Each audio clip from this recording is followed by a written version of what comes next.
Hello, Trudy. Oh, rotate your advice. Oh, is it going to make you do it the other way? Oh, okay. No, that's fine. We can do it that way. It's all good. Okay. So hi there. Oh, sorry. I'm totally being goofy right now. And I think that, so I have to tell you a little backstory first. My husband wants to call this place, my sanctuary, because I love the kitchen, Trudy Sue's Kitchen. So welcome. SugarSobriety fans to Trudy Sue's Kitchen. I usually have some sort of ancient aliens or some sort of something going on in the background because it helps me to watch something while I'm cooking, because apparently I can't concentrate without stuff going on in the background. But you're here today, so that will make it a little less stressful. So what we're going to do is make these Plant Paradox mini bagels, right? And I'll tell you, the first time I made these, they were a little bit difficult. I was telling Tabatha, they were a little flat when I made them. So I've made them about 8 times now, and it feels like each time they get better and better. So I have set out a few things, and I'm basically just following the recipe. Let me move these brownies that I made out of the way over here on top of that. All right, so it calls for... Mom. It calls for some iodized sea salt. And so we already have, so these bagels are boiled, right? Oh. Before we put them in the oven and bake them. They're not deep fried or anything like that. They are boiled. So they're not hard boiled though. They're really kind of like eggs, not hard boiled eggs. They're soft boiled bagels. So that means that the water is not like really, really boiling. It's just a soft boil, right? So you want to warm this up. How deep do you need the pot probably to be? 10 inches. It needs to be 8 or 10 inches. And right now the water is warm enough to take out the half cup of water that we need.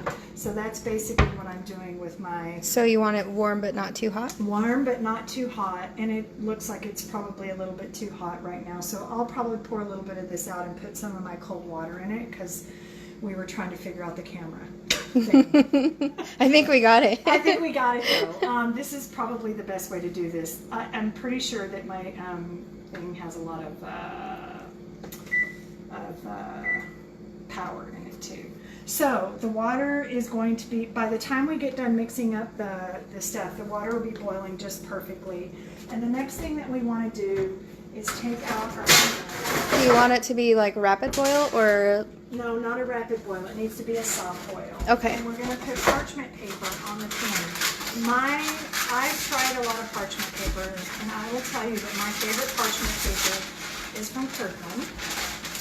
Ooh. Everything's great at Costco. Oh, it's so good. So you're going to put the parchment paper on the pan to prepare, because after we take the bagels out of here, we're going to put them on the pan. And then we're going to bake them after that, okay? And you're preheating the oven as well? I'm preheating the oven. Pretty sure it's 350 if I remember correctly, because I like to follow the recipe perfectly. 400, my bad. 400. All right. And we'll stop the video and then come back when we take it out. We're not going to make you watch the bagels cook. I'm just saying. Right. So we're going to take this right here. In here is 3 cups of almond flour. I like to buy the best almond flour that I found for the bang for your buck is from Kirkland. It is blanched almond flour. And for those of you who might have problems with almonds, I know that Tabatha and I talked about this. The reason it's blanched almond flour is because they take the skin off, and that's how they make the almond flour. And sometimes the skin is what bothers people. So 3 cups of blanched almond flour. We're going to have 1 cup of tapioca starch / flour, same difference. And this stuff, I was telling Tabatha a funny story about me when I was a little girl. I could literally plan this as so soft and fun, but we're not gonna. You want 1 cup, and I like to do a half cup at a time. This is a little wet because it just came out of the dishwasher, but I like to do a half cup at a time because it literally gets all over the place because it's very light powder and it flies all over the place. So you want to make sure that you can see it flying. Is that why you keep it in the container so Yeah. out of the bag? It's probably. And I buy this from, what's that place called? Sprouts. So you're going to want to mix this in. So it's 3 cups of almond flour and how many cups of tapioca? 1 cup of tapioca. 1 cup of tapioca. You just add a half a cup at a time. Yeah, I just add a half a cup at a time, and mainly it's because it's kind of hard to work with. All right, then we're going to mix the baking powder. I use Rumford baking powder. You can use, well, there you go. See, fun times, good times. You can use any type of baking powder. If you're on a Plant Paradox diet or some sort of diet, you want to use an aluminum-free. It calls for 2 teaspoons of baking powder. I already have that right here, so I'm going to put this in here. Okay. And then you want to stir all this stuff together. It also calls for a sweetener called monk fruit powder, which I probably should have had out. Hold on, I'll be right back. I have to go into my cabinet. So why did you start cooking this way and eating this way?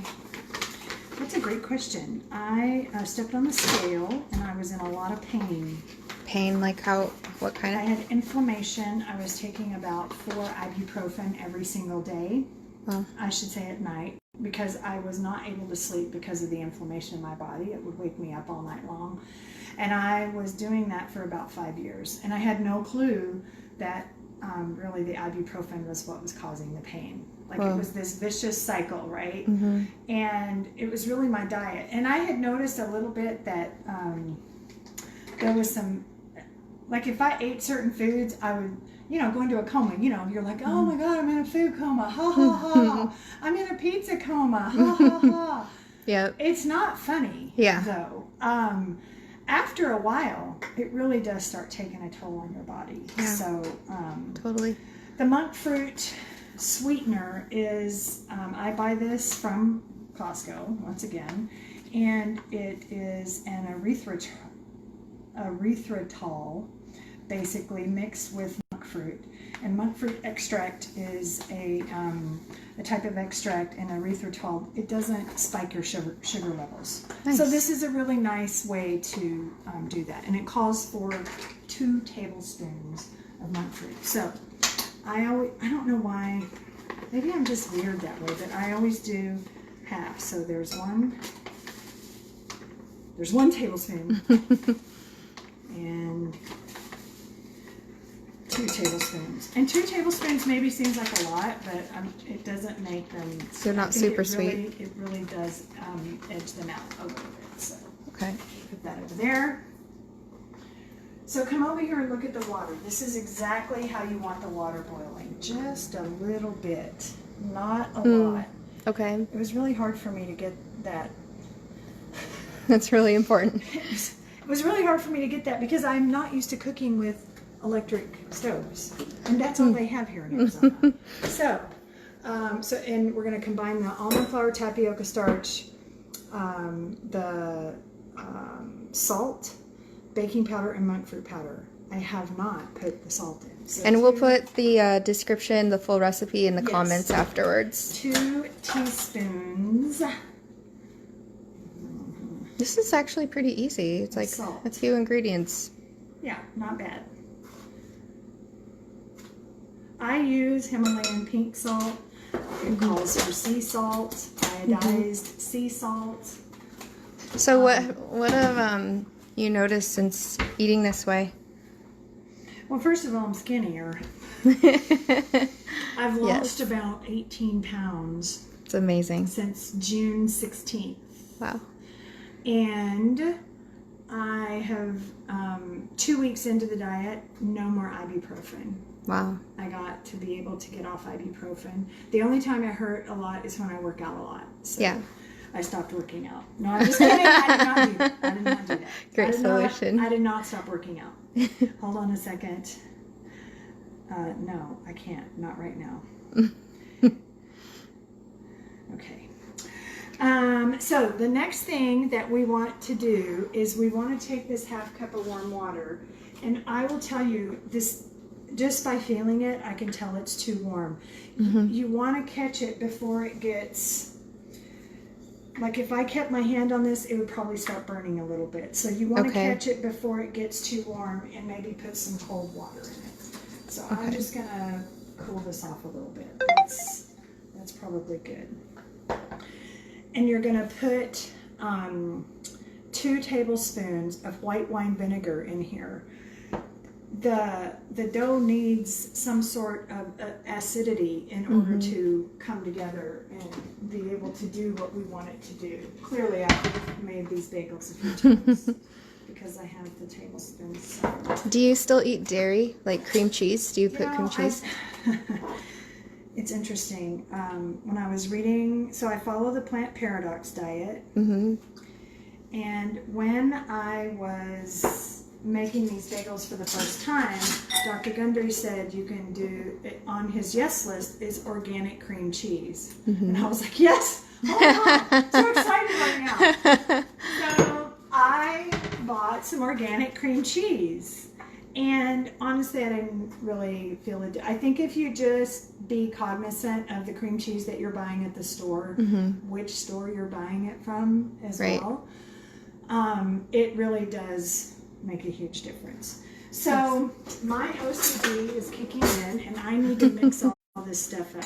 So we're going to mix this stuff up really, really well.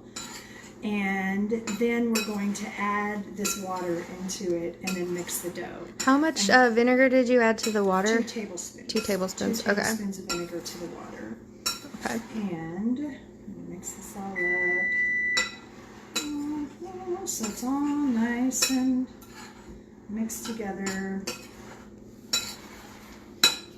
And then I like to make a little thing in the middle. And I'm going to pour this water in there. Just like this, and mix it all up like this.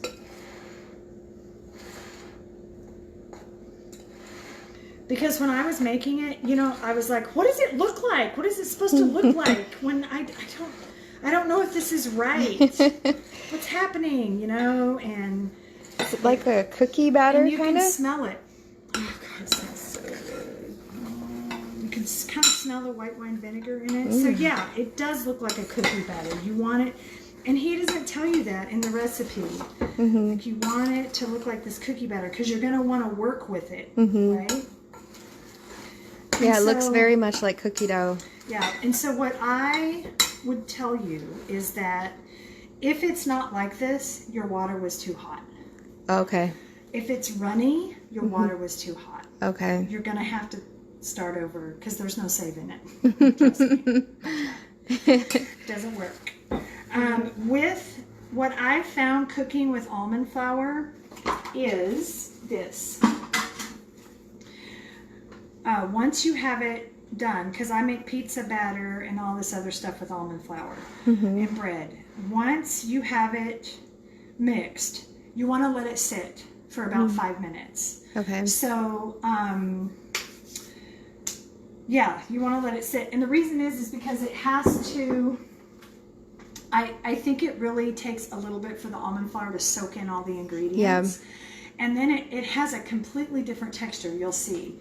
How long do you let it sit? I usually let it sit for about 5 minutes. We'll probably do it for about 3 today because for me, when I was feeling it, and you'll do this once you make them a few times, you'll feel the difference in the dough. And because some, I don't know, it's weird. Maybe it's the by humidity, feeling. maybe it's interesting.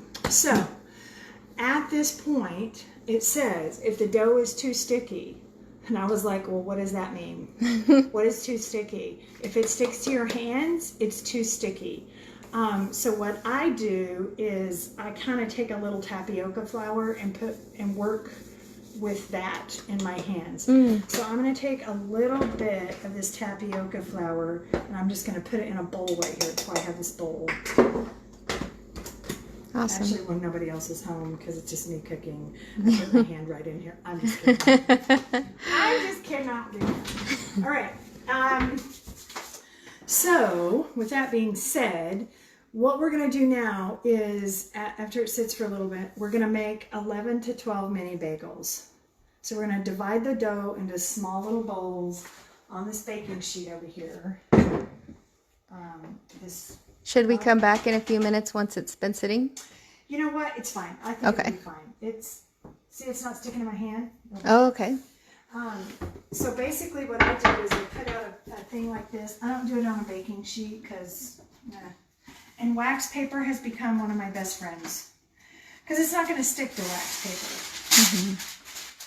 paper. And if you put out parchment paper, it kind of sucks, I found, because I used to use parchment paper, but what it does is sucks out some of the grease in it, and it makes the bagels dry.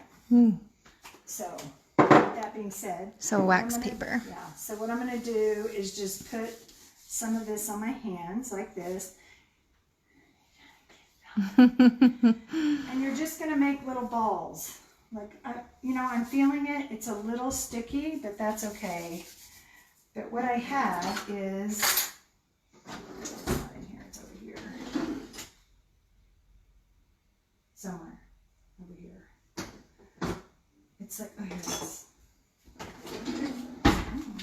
Oh, little mini ice cream scoop. Yeah. So basically, I'm going to do 2 of these scoops. I'm going to put a little of this on because it's gonna want to stick.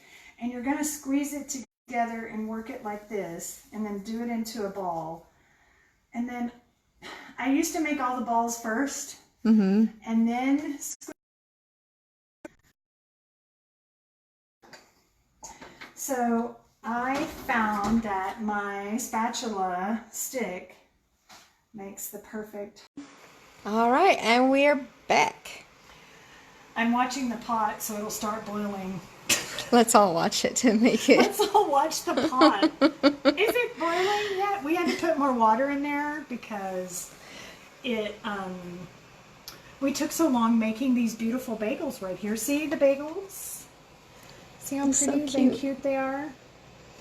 It was really fun. All right, so this is about how you want it to be boiling, but you want to make sure that you put the heat down so it doesn't start over boiling. And then you want to get a spoon like this or some sort of strainer type utensil. And so when you drop them in, you're going to drop in maybe 4 at a time. And you're just going to drop them in like this, and they're going to go straight down to the bottom of the pan. Okay. Like that.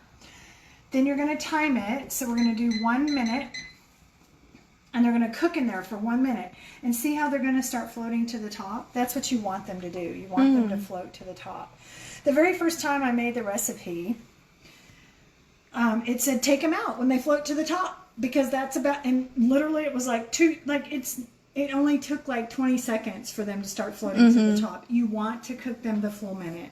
Okay. Because if you don't, in the end, they're not going to come out fully cooked. And they're not going to be that dense type of spongy type of consistency that you're looking for. Okay. So you want them to boil for a minute. And this water is really not boiling the way it should be. But that's okay.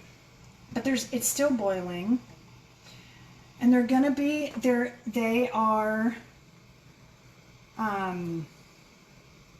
what were we talking about earlier, Tabatha? They're sensitive. Oh yes, they're very sensitive bagels, and they will fall apart if you're not careful. And you don't want to get too much. I'm gonna leave them in here just a few seconds longer. You don't want to get too much water on the pan, because right now we're going to transfer them from here. So this is a perfect type of boil that you want right here. Okay. But it's getting too big. Like my blowing is going to cool it off. I try, right? So then we're going to just transfer them over here. And then you're going to do the same with all of the bagels, basically. So it goes pretty quick. I don't know if you guys want to stay on, but then you got to be careful too, because you can tell when you overcook them, See how they kind of bend to the spoon? You don't want them to do that. Because when you put them on there... How do you want them? You want them to be flat. They're maybe this pile will come out better. I'll show you. 2, 3... So this made 12 bagels. Yeah, I made 12 bagels. Wow. We actually had 12 bagels. I'm so excited. Perfect. The first time I had like 16. I'm like, what's wrong with this picture? I'm pretty sure I'm doing something wrong. And they literally, I was telling Tabatha, they came out flat. Oh, I forgot to time. What was that? What was that, 50 that seconds? was, yep. So see, they're coming up to the top. It's kind of cool how they work. I mean, it's interesting getting the boiling just right too. It takes a little practice, but I feel like my husband always tells me, this batch is good, or you know, or you can tell when you pull them out of the oven, like, oh, this is going to be a great batch. So I tell you what, this is kind of boring. So once we get all these done, we're going to put them in the oven on 400 degrees and we're going to cook them for 10 minutes. And so we'll come back when we take them out and show you the next level of what we're going to do. Part 3 is coming. All right. There it is. Oh crap, I always forget. Sorry. These bagels are baking. They're coming out of the oven right now. They've baked for 10 minutes, and I can't see anything because my glasses are all fogged up. Oh, there you are. Okay. I always forget and touch the pan because, you know. So this is a Vital Farms egg that I have clearly stirred the crap out of. And so what you're going to do, and this is super, super important, is you're going to do one bagel at a time. Because if you put this on all of them at a time and then they're hot, they just came out of the oven, the egg will harden. And this everything bagel, I've never like strayed from the seasoning because, well, it's my favorite and it's my Trudy Sue's kitchen, and Trudy Sue can do what Trudy Sue wants. So what we're going to do is just put this on here, and I'm like not really like perfect about it. You just want to get it on there, and then you want to just put the bagel seasoning on it, just like this. Cool? Cool. Just like that. Okay. We're going to do every single bagel just like that.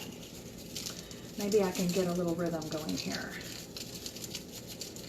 Usually I have Ancient Aliens on in the background right now. And I'm like, oh my God, did you hear that? Theorist. I can't think of anything funny right now. Sorry, my bad. I'm concentrating. I'm focusing. Focused. I'm focusing on making sure that the bagels get perfectly covered with the right amount of chips, the right amount of stuff. And sometimes it's really cool when the egg goes in the middle because all the stuff sticks in the middle and then you can eat that later when it's all crispy. Yum. It's terrible, terrible. You might not want to do that, but it is cool to be able to do this. So this is the second part of this whole baking process, right? We're going to do this and then we're going to stick them back in and bake them again for another 10 minutes. Okay. Once they're baked at that second interval of 10 minutes, then we're going to turn the heat up. You're not going to take them out. You're just going to turn the heat up to 425 and bake them for another 10 minutes. Ah.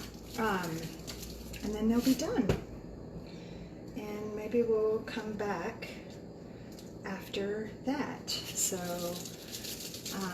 this is how you make the bagels. I'm going to make the bagels. Remember that Dunkin' Donuts commercial? It's time to make the donuts. Are you all ready? I was so excited for Tabatha to come over today because seriously, I haven't had these bagels in 3 weeks, and I was like, oh my God, I'm so craving some bagel. Yeah. And I'm sorry to say that I don't have any cream cheese. Maybe we'll go to the store and go live in the store and get some cream cheese. There we go. No, I don't know. Actually, here's what I've learned. I have not bought the cream cheese since the first time I had it. And here's why. Because I don't I don't know, this is going to sound kind of weird. I don't know where the cream cheese comes from. Even though it's organic, I still don't know where the cream cheese comes from. And so the Plant Paradox encourages you to stay away from A1 protein in dairy products, right? So I'm just going to come over here to the sink, and me and my OCD blow some of the extra off. And then we're going to put it back in the oven, and we're going to cook it for another 10 minutes. So I haven't been able to find any type of cream cheese that has A2 protein in it, which is the milk that I use, right? It's A2 milk, so it's a different type of protein. If you don't know about that, read about it. If milk or dairy upsets your tummy, this might be a great alternative for you. So we'll be back in a few minutes when we take these bagels out, and maybe Tabatha and I will both come on and show you us eating the bagels, because I have goat cheese with herb. Ooh. Oh, it's so yummy. That sounds amazing. And hi, hello. I'm back. And it has been about 20 minutes. So we cooked the bagels at 400 degrees for 10 minutes after we put the toppings on them.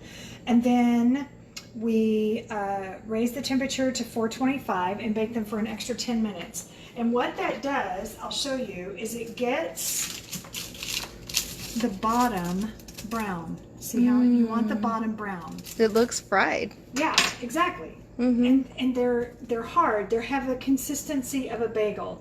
So basically what we're going to do is we're going to take them and put them on this, I almost said drying rack. I don't know what that's called.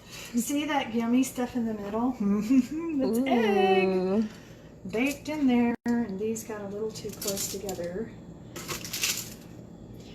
But we're going to let these cool for about 2 seconds, and then we're going to eat one. Because seriously, they smell wonderful. Yeah. This is, I don't know what you put yours on, but this is basically what I use to put mine on. And while we were waiting for these to bake, Trudy showed me her barbecue sauce. That was, it smelled fantastic. It smells just like barbecue I sauce. told her, now I have to learn how to make that barbecue sauce. It's like, smells so good. Next, we're going to make the barbecue sauce. Next time. Every Saturday morning. This is going to be the Saturday morning show at Trudy Sue's Kitchen. There you go. So we do have, I had a little bit of goat cheese. It's called herb and spice goat cheese. So instead of using cream cheese on the bagels, if you are on the Plant Paradox diet or any type of dairy-free diet, I would urge you to use this. If you don't like goat cheese, well, I'm sorry. What about like just toasting it and putting some... You can put butter on it. Butter. Like you can put some French butter on it or whatnot. It's just as good. If you like bagels and cream cheese though, and you've been on a diet and you're like, oh my God, I so miss bagels. That was one of the main reasons I started making these, is because I did miss bagels, right?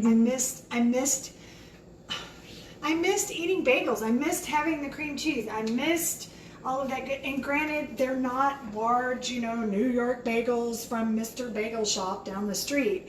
However, they don't have gluten in them. You saw them make us.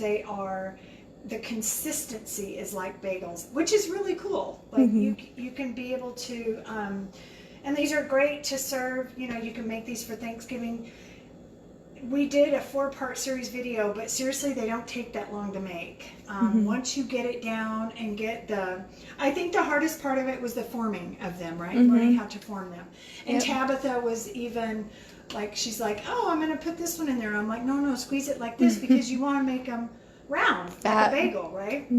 So, yeah, so we're going to eat some bagels now. And so pretty. Aren't they cute? They're good. They're good. This is going to be mine. I'm touching it.